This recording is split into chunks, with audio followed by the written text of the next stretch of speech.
Chiropractors, today we're answering the question of how many new patients do you need in order to actually make your marketing work? So if you don't know, my name's Gavin. I'm a Central Health Supply. Basically, we help chiropractors bring in and keep patients, fill up the schedule without them having to touch it, all for a couple hundred a month. And so obviously, one of the questions we get a lot and we talked about a lot is how many new patients do you need in order to actually make your marketing worth it, right? In order for you to break even or get an ROI, right? How quick can we do that? What's the minimum effective dose, I guess, of marketing that we need in order to do that? And so that's what we're going to be talking about today. So first of all, why does this matter? Well, obviously, again, without it, it's hard to know if our marketing is working or not. Some people have shut off marketing that was working absolutely amazingly. It was working great because they just didn't have their numbers in order. They didn't have the numbers to know, are we making money? Are we, is marketing losing money? What's going on here?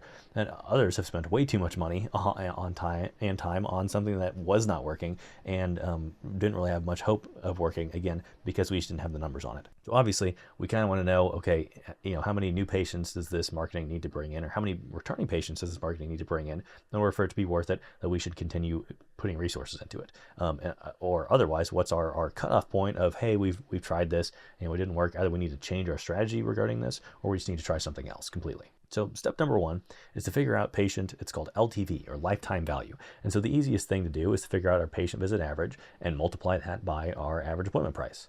And so as an example, let's say that we have a patient visit average of 10 and our average appointment price is $50. And so then our lifetime value, which is basically the lifetime amount of money that a patient will spend with you over their relationship with your practice, is $500.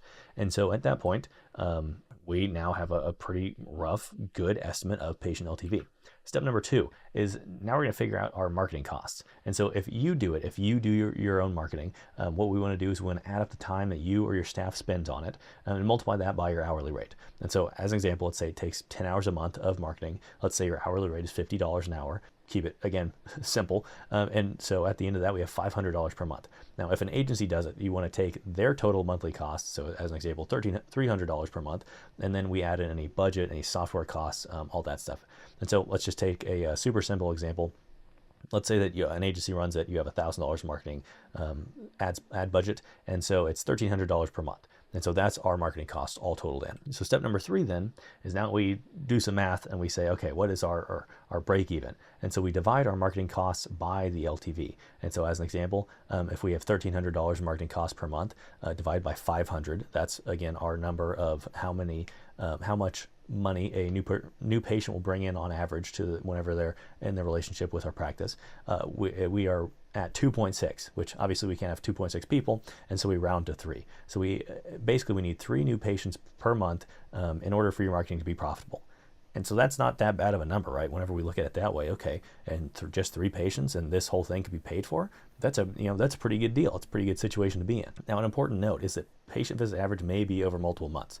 And so we may not have all of that, let's go back to our example. Those 3 patients might not spend $500 all in the first month. Maybe they do, but most of the time, usually they don't. And so it can take a little bit of, we can kind of have a little bit of a ramp here. You can see our revenue ramp from month 1, we get our first patient, our first round of patients. Month 2, we get our second round of patients. Month 3, and eventually we get to the point where we kind of cap off and things plateau because either we've capped off that particular marketing source compared to the number of people that are basically leaving the practice, they're churning out of the practice, and so we reach an equilibrium of new business brought in.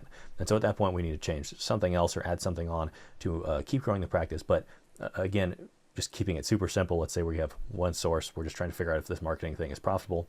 This one marketing strategy is profitable. And so again, we need to keep in mind that revenue, it may take a couple months before we see the revenue fully in order to actually know that, hey, this is, see the money hitting the bank account, so to speak. But again, if our averages stay the same, assuming our averages don't break or get screwed up or anything, then we still know that as long as we're getting 3 new patients per month, eventually we'll make money. Eventually we'll make our money back. Again, as long as our LTV doesn't change, as long as our marketing costs don't change, if our patient visit average somehow goes down by, let's say it gets cut in half, it's now 5, then we're making $250, that changes our number, right? That doubles it. Now we need 6 people in order to make the marketing profitable. But as long as that doesn't change, then again, over time, it may take a little bit, but eventually we know that we will make money from this. Now, a bonus thing to watch. Obviously, everyone's worried about new patients, but another thing to keep in mind is that returning patients may increase as they see your marketing and are reminded to come back in. And so over time, your patient visit average may actually increase. That's usually what we see.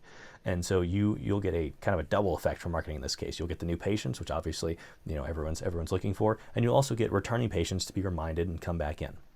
And so again, we get a double effect. Our patient visit average increases, which increases our, it decreases the number of people we need to bring in order to actually make money from our marketing. It increases the effectiveness of our marketing, and we also get new patients. And because we're, increasing our patient visit average, those new patients, again, make our marketing even more effective. And so it's just kind of this holistic, double effect of marketing.